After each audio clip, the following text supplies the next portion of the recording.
Israeli Prime Minister Benjamin Netanyahu addressed the nation internationally about what had occurred and what this means, as he was saying, this is a moment.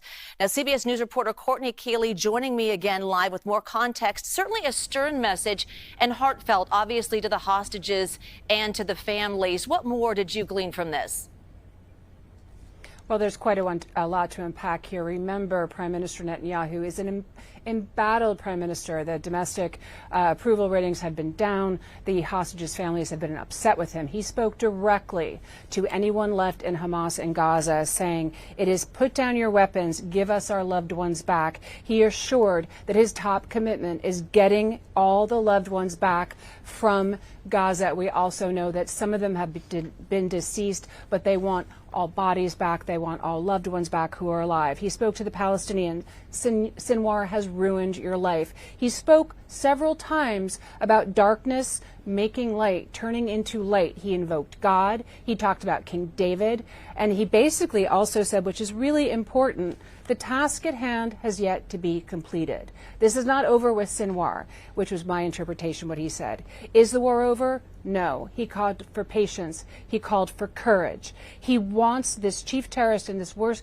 who created the worst massacre since the Holocaust on Israeli soil. He made sure that people knew, the Palestinians and people in the region knew, that he was on the back foot, running away in a dark tunnel when he was killed. He spoke to the Palestinians and said, your leader was running away. He spoke to Palestinians that did not adhere or they were under the thumb of Hamas, did not support Hamas. They would have to do that quietly, though. Many times I was in Gaza, you could not speak out against Hamas for fear of reprisal. As a reporter, I had to take that into context. So this is Netanyahu's moment. This is, one could say, his Osama bin Laden moment. But what we're going to have to look at next is what he's going to do next in Gaza, and does he continue to go to Iran? Because he mentioned all the leaders that were killed of these terrorist organizations, including Nasrallah, including Hania, and now Sinwar. But he did not say this is over. He did not say game over. He said, this is continuing. Yes, absolutely. To your point, we were just quoting, he said it has settled its account with Sinwar, but war is not yet ended. In a context for the hostages and for their families, what is a timeline? I guess we can't even guess what that means, but how fast do things move now? Well, it really requires the IDF to continue to risk their lives on the ground. It requires Palestinians to, they're under an incredible humanitarian crisis, suffering every day.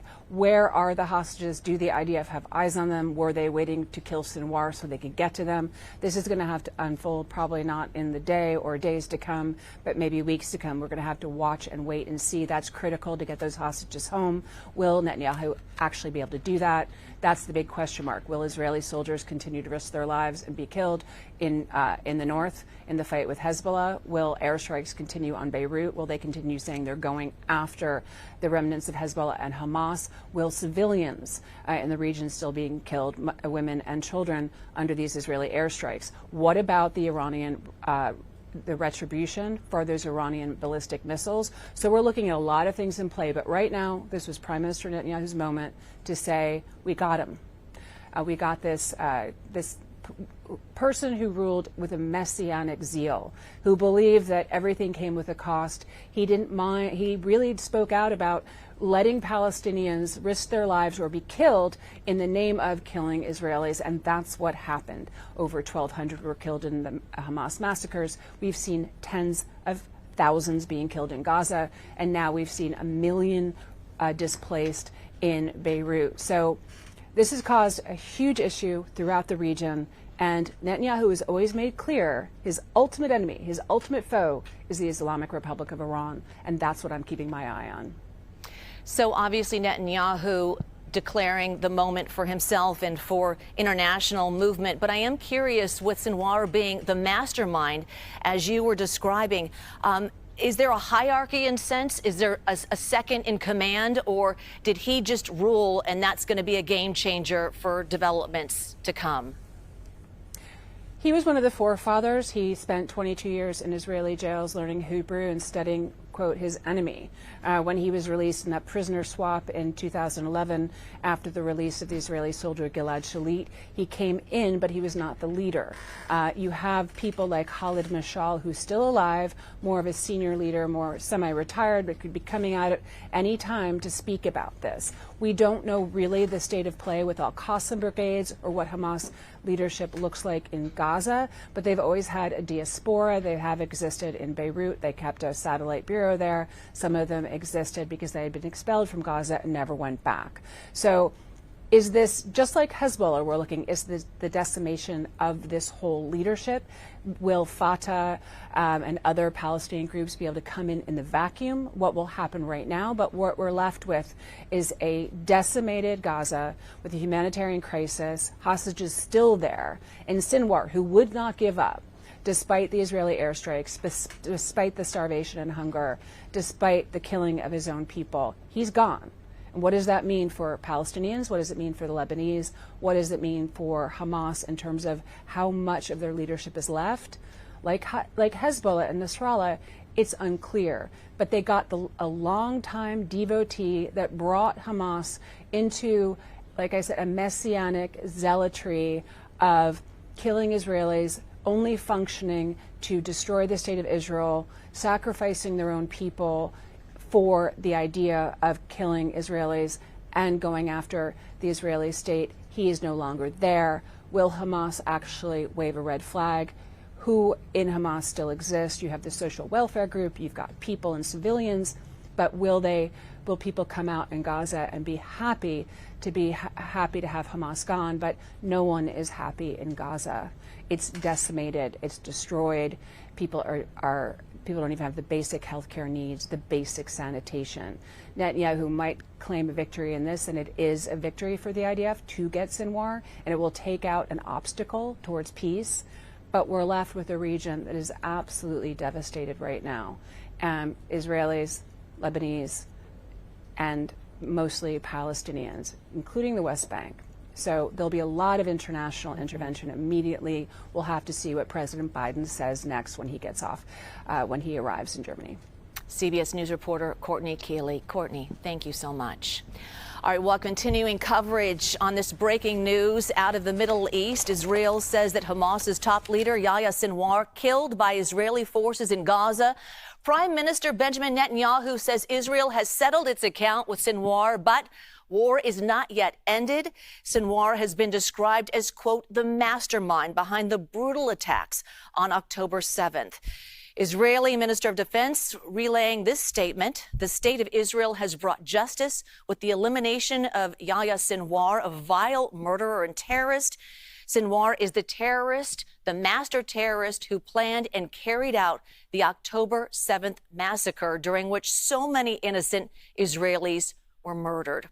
Minutes ago, Ronan and Orna Nutra sent CBS News a video statement. Their 23-year-old American son, Omar, remains a hostage. Let's listen in. We are the parents of Omar Nutra, a dual Israeli-American citizen who has been held hostage by Hamas for the past 377 days. We've heard the news about the killing of Yahya Sinwar, the head of Hamas organization in Gaza. This is a critical, time-sensitive development as it relates to the hostages. Their lives are in great danger now, more than ever. We are calling on the Israeli government and the U.S. administration to act swiftly and do whatever is needed to reach a deal with the captors. We are at an inflection point where the goals set for the war with Gaza have been achieved, all but the release of the hostages. Sinwar, who was described as a major obstacle to a deal, is no longer alive. It is critical that all attention is focused now on achieving the goal of the deal, which will secure the release of our son Omar and the rest of the hostages. We are fully aware of few missed opportunities to reach a deal throughout the year. Omar is in the hands of ISIS-Hamas terrorists. This time, the opportunity must be seized. All hostages must be released in one deal immediately. Such a critical day, and as you could hear from the family, just pleading for the release of their loved one. And as you can see here, we're monitoring all of our feeds internationally. This is video from the family gathering in Tel Aviv, chanting with flags and signs, calling for the release of their loved ones, hoping for an end to this. And as we saw Benjamin Netanyahu addressing the crowd internationally, this is a moment in time. As you can see, these family members hoping that something will happen.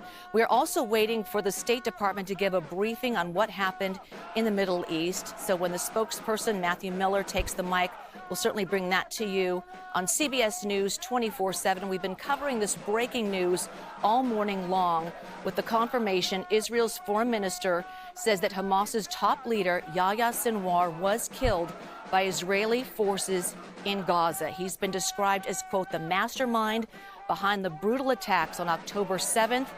The IDF also reporting that 3 terrorists were killed during what they call a routine operation in the Gaza Strip. Our video feeds taking you to Tel Aviv, where you are looking at family members chanting and hoping that this is a day in history where their loved ones will finally be released. It'll have some end to this. We're going to continue our coverage throughout the day on CBS News and on CBS News 24/7. We want to thank you for watching. We're going to continue our coverage. For more, I'm Juliette Goodrich. Thanks.